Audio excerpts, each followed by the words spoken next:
თემები ფარულ მოსმენებთან დაკავშირებით საპარლამენტო უმრავლესობის მიერ მიღებული გადაწყვეტილება კამპანიაში ეს შენგეხება გაერთიანებული ორგანიზაციებისთვის მიუღებელია. მესამე სექტორი დამოუკიდებელი ორგანოს შექმნას ითხოვდა, რომელიც ანგარის ვალდებული პარლამენტის წინაშე იქნებოდა. გიორგი კიკაბიძე გვეტყვის, რა საცხადებენ არასამთავრობო ორგანიზაციების წარმომადგენლები.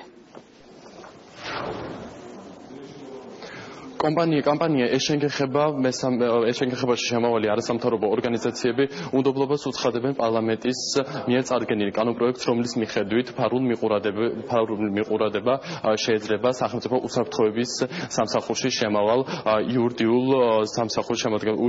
პირს და ისინი აცხადებენ, რომ ეს ამ კანონპროექტში ისინი ამ პროცესებში მონაწილეობას არ მიიღებენ და ამის აუცილებლობას, ჩართულობას ისინი ვერ ხედავენ. კამპანია ეშენგეხება მიიჩნევს, რომ მსგავსი მოდელის დამტკიცების შემთხვევაში პარლამენტი უგულებელყო საკონსტიტუციო სასამართლოს გადაწყვეტილებას, რაც ქვეყანაში არსებული კონსტიტუციური წესრიგის დარღვევას გამოიწვევს. კამპანია მოუწოდებს საკანონმდებლო ორგანოს პატივისცეს საკონსტიტუციო სასამართლოს გადაწყვეტილებას საქართველოს კონსტიტუციის და კონსტიტუციურ წესრიგს, რომელიც ქვეყანაში უსაფრთხოებისა და ადამიანების უფლებების დაცვის გარანტიას გულისხმობს. პროექტშიც და ამ მოდელშიც არის ძალიან ბევრი ხარვეზი. ამ მოდელის მიზანი არის ფაქტიურად იმ მოსმენების სისტემის, რომელიც დღეს არსებობს ქვეყანაში, გაფართოვება და უფრო მეტი უფლებამოსილების მინიჭება იმ უწყებისთვის, რომელიც ასევე ფაქტიურად ისეთ უფლებამოსილებას ფლობდა, რომელიც საშუალებას აძლევდათ მათ, რომ უკონტროლოდ მოესმინათ ჩვენი მოქალაქეებისთვის. ჩვენ ვფიქრობთ, რომ ამ მსჯელობაში შესვლა დღეს აზრი არ აქვს, რადგანაც მთავარი მიზანი და მთავარი ამოცანა, რომელიც სამუშაო ჯგუფს ჰქონდა, რომ შეესრულებინა საკონსტიტუციო სასამართლოს გადაწყვეტილება და გამოეტანა მოსმენების სისტემა საგამოძიებო ორგანოდან, ეს არ არის შესრულებული და ფაქტიურად იგნორირება ხდება საკონსტიტუციო სასამართლოს გადაწყვეტილების და ზოგადად იმ სისტემის, რომელიც არსებობს ქვეყანაში. არის ძალიან ცუდი სიგნალი უშუალოდ მოსმენების კონტექსტში. ზოგადად ეს არის ძალიან ცუდი სიგნალი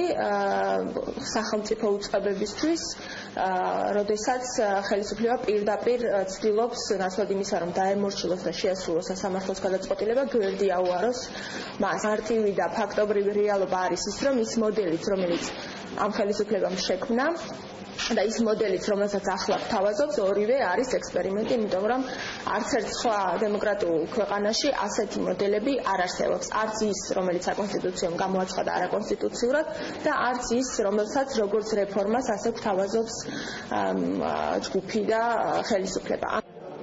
გეტყვით, რომ საკონსტიტუციო სასამართლომ არაკონსტიტუციურადნო მოქმედი კანონმდებლობა, რომლის მიხედვით ფარულ თვალთვალს მიყურადებას არეგულირებს შემავალი უწყება, ასევე გეტყვით იმას, რომ გუშინ მმართველმა პარტიამ სამუშაო ჯგუფის შეხვედრაზე წარადგინა კანონპროექტი, რომლის მიხედვით ფარულ მიყურადება შეიძლება მხოლოდ სახელმწიფო უსაფრთხოებაში შემავალ იურიდიულ პირს. ასევე გეტყვით იმას, რომ ეშენგეხება კამპანია შემავალი არასამთავრობო ორგანიზაციები მოითხოვენ დამოუკიდებელი სააგენტოს შექმნას და მხოლოდ ფარულ მიყურადებაზე წვდომა ამ სააგენტოს შეიძლება. დღის განმავლობაში ჯერჯერობით კომენტარი საკანონმდებლო ორგანოში არ გაკეთებულა. თუ რა განცხადებებს გააკეთებენ ისინი, ამას შემდეგ გამოშვებებში შევიტყობთ. მადლობა. ფარულ მოსმენებთან დაკავშირებით მესამე სექტორის პოზიცია გიორგი კიკაბიძემ გაგვაცნო.